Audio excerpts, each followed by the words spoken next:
ہے یہاں ہم نے اسی طرح ہی بس بیچاروں کی طرح رہنا ہے؟ اور کیا وہ جو گرے لسٹ کا بار بار ذکر کرتے ہیں رئیس صاحب، کیا ہم اس میں سے اس قانون کے بعد ہمیں وہ اس میں ہی رکھیں گے یا ہمیں اس گرے لسٹ سے کہیں اوپر تھوڑا سا ہماری ترقی فرما دیں گے؟ جس طرح سعید الہی صاحب کہہ رہے تھے جی کہ بہت سارے ممالک جو ہیں وہ ہمارے سے اپنا کام لے جاتے ہیں، اور ہمارا مسئلہ بھی یہی ہے کہ ہمارے سے صاحب ایک آنے کی پیمنٹ نہیں لی اور آپ نے فیسیلیٹیٹ کر دیے ہیں پورے کے پورے افغان ڈائیلاگ،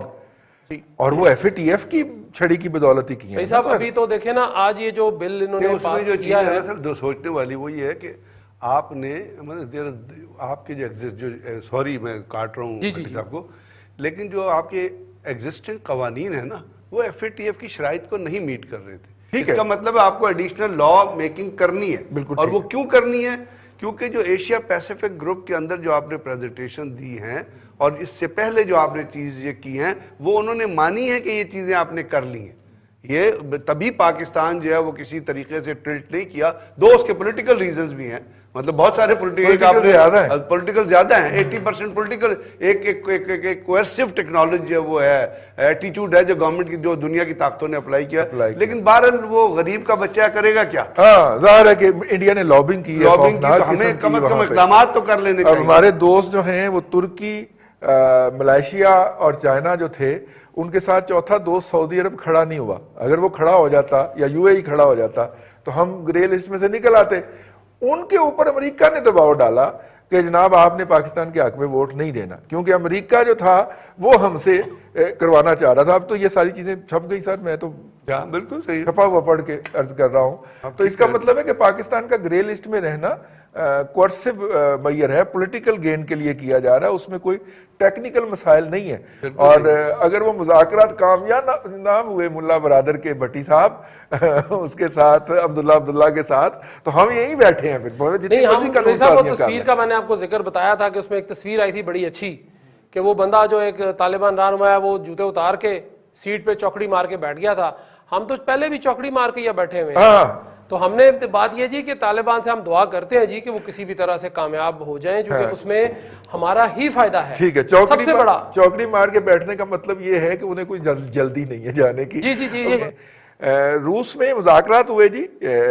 چائنا اور انڈیا کے، جس کے نتیجے میں ایک مشترکہ کمیونیکے جاری ہوا، اور اس مشترکہ کمیونیکے کے نتیجے کے اندر جو کچھ ہوا وہ ہم تو دوسرے فریق ہوئے نا جی، ہم تو انڈیا کے خلاف ہوئے۔ اب اگر یہاں سے جو جہاں پہ اس وقت انڈین آرمی اور Chinese army face to face بیٹھے ہیں، اور اگر یہاں سے ڈس انگیجمنٹ ہوتی ہے تو انڈیا کو تو مزید پیچھے آنا پڑے گا، چائنا بھی جائے گا پیچھے لیکن اس کو بھی پیچھے آنا پڑے گا۔ سر مودی صاحب نے گین کیا کیا اس میں سے؟ یہ ہے تو بہت بڑا ٹاپک، لیکن بہت ہی مختصراً اگر آپ اس کو کہیں تو آپ اگر اس کا اپنا بیک گراؤنڈ دیکھیں نا، دیکھیے انڈیا کو بعض چیزیں کلیئر ہیں، بعض انڈیا کے ملٹری آبجیکٹیوز ہیں، بعض انڈیا کے پولیٹیکل آبجیکٹیوز۔ اوکے، انڈیا میں بھی لوگوں کو اور دنیا میں ڈومیسٹک پالیٹکس کی بات کر رہے ہیں، ڈومیسٹک پالیٹکس انٹرنیشنل پالیٹکس دونوں کی بات کر رہا ہوں، کیونکہ پولیٹیکل ڈومیسٹک آبجیکٹیو ہے، پولیٹیکل آبجیکٹیو ہے۔ ٹھیک ہو گیا۔ اب انڈیا کو پتہ ہے یہ خطے میں آپ کو پتہ ہے 2.5 بلین کے قریب لوگ رہتے ہیں، اور اس کا اگر آپ صرف اسپری کی اٹھا کے دیکھیں تو چائنا کا ڈیفنس بجٹ جو ہے وہ $71.1 بلین ہے، which is 4 times of Indian defense budget۔ اب اس کے ساتھ ساتھ اگر آپ دیکھیں گے تو چائناز کے اگر نیوکلیر آرسنل دیکھیں گے نا تو ان کے پاس کوئی آئی تھنک 520 نیوکلیر آرسنلز ہیں، انڈیا کے پاس کتنے ہیں؟ 150 نیوکلیر آرسنلز ہیں، چائنیز کے پاس 150 کہتے ہیں، 80 تو ہمارے پاس۔ ہاں، انڈیا چائنا کے پاس 3444 ایئر فلیٹ ہے، اچھا، جس میں سے 1224 جو ہیں وہ فائٹر ایئر کرافٹ ہیں۔ اوکے، اور انڈیا کے پاس جو اگر آپ دیکھیں گے تو انڈیا کے پاس جو ٹوٹل 2141 ایئر کرافٹ ہیں،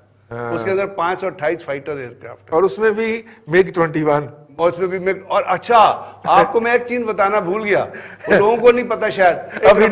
ایک رفیل کریش ہو گیا ہے۔ اچھا، رفیل کریش ہو گیا، 2 پائلٹ ڈیتھ ہو گئی، رفیل تو گیا ہو۔ ٹھیک ہے جی، $80 ملین کا یار رفیل کریش ہو گیا، ٹویٹ آیا باقاعدہ وہاں سے، 2 پائلٹس کی ڈیتھ ہو گئی۔ اب چائنا کی $14 ٹریلین کی اکانومی ہے، انڈیا کی $2.9 ٹریلین کی اکانومی ہے، 7 گنا فرق ہے، اور چائنا جو ہے وہ کوئی اس کا چائنا انڈیا کا سب سے بڑا ٹریڈنگ پارٹنر بھی ہے، اور اس ٹریڈنگ پارٹنر کا جو ایج ہے وہ چائنا کو ہے، یعنی $48.2 بلین کا ٹریڈ ڈیفیسٹ آپ کا نکلتا ہے اگر آپ یو ایس سے کمپیئر کریں۔ اب یہ چیزیں ہیں جو فیکچول چیزیں ہیں، اس کے ساتھ ساتھ اگر آپ گراؤنڈ ریزنز کی طرف جائیں گے تو اب سردیاں آ رہی ہیں، گولوان ہائٹس جو سردیوں کے لیے انبیئربل ہوتی ہے دونوں فورسز کے لیے، سرد دوزخ کہا جاتا ہے، سرد دوزخ۔ اور ایک بڑی اہم چیز جو ہے وہ انڈیا نے ایک اینٹی ڈیولپ کرنی تھی یونائٹڈ اسٹیٹس کو اور ویسٹ کی پیٹرونیج پہ بھی، ان کو دکھانے کے لیے بھی کہ چائنا کے خلاف اگر کوئی کھڑا ہو سکتا ہے تو ہم کھڑے ہو سکتے ہیں۔ اب ان نیگوسیشن کی طرف ڈیٹیلز میں ہم نہیں جاتے، صرف اتنا کہیں گے کہ جو ان کے انڈیا کی جو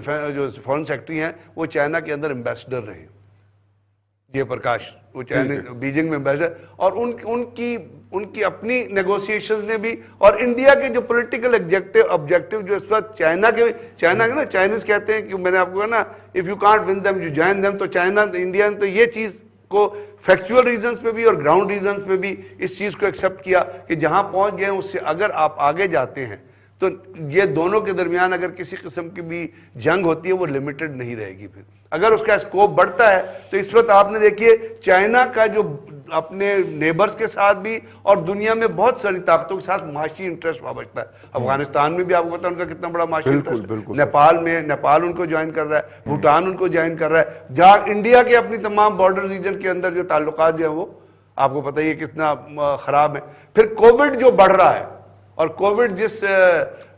اسٹیج پہ پہنچ گیا انڈیا میں تو بہت زیادہ انڈیا کے اندر، تو اس سچویشن میں جو ڈومیسٹک سچویشن اس کے اندر، اور انڈیا جو اس وقت تاریخ کی سب سے بڑی ہائی امپلائمنٹ اسٹیج پہ کھڑا ہوا ہے، تو انہوں نے یہ سوچ لیا تھا کہ جنگ نہیں کرنی، لیکن یہ کہہ دینا ہے کہ چائنا ہماری سیما کے اندر آیا ہی نہیں ہے۔ اب جب چائنا سیما کے اندر آیا ہی نہیں ہے تو جہاں وہ بیٹھا ہوا ہے وہ تو اس کا اپنا علاقہ ہے، تو چائنیز نے وہاں سے ڈس انگیج ہو کے پیچھے نہیں جانا۔ اگر فنگر 3 پہ انڈیا چلا گیا ہے اٹ سیز اٹس اوور، لیکن گلوان تو انڈیا ہو سکتا ہے اس فنگر 3 سے پیچھے آئے۔ چائنیز جہاں پہ آ گئے ہیں وہاں پہ تو انڈیا خود ایکسیپٹ کر چکا ہے، ایک بہت بڑی بات ہے، جہاں پہ ان کے پرائم منسٹر نے کہا کہ جی یہاں پہ ہماری سیما کراس نہیں ہوئی، چائنا گلوان ویلی میں جہاں بیٹھا ان کی اپنی جگہ۔ بریگیڈ صاحب، مودی صاحب بیچیں گے کیا پھر اگلے الیکشن میں؟ وہ بیچ رہے ہیں نا، کیا انہوں نے کہا کہ چائنا ہماری سیما کراس نہیں کی، ایک دوسرا وہ اب کہیں گے کہ دیکھیے جی چائنا کے ساتھ تو ہم نے اپنا مذاکرات کی ٹیبل میں چائنا کو جیت لیا ہے، ہم تو اپنی باتیں منوا کے وہاں سے آ گئے، ابھی اگلے 2 دن میں پروپیگنڈا آپ سن لیں گے۔ اور پولیٹیکلی اگر آپ دیکھیں، اگر مطلب انٹرنیشنل پالیٹکس کی نظر میں دیکھیں تو اسٹینڈ آف کا کول آف ہونا جو ہے وہ ایک طرح سے بہتر ہی تصور کیا جاتا ہے، بجائے اس کے کہ آپ جنگ کے اندر داخل ہوں تو اس قیادت کو سراہا جاتا ہے جو جنگ سے پیچھے ہٹتی، چاہے وہ چائنیز ہو چاہے وہ انڈیا، تو یہ چیز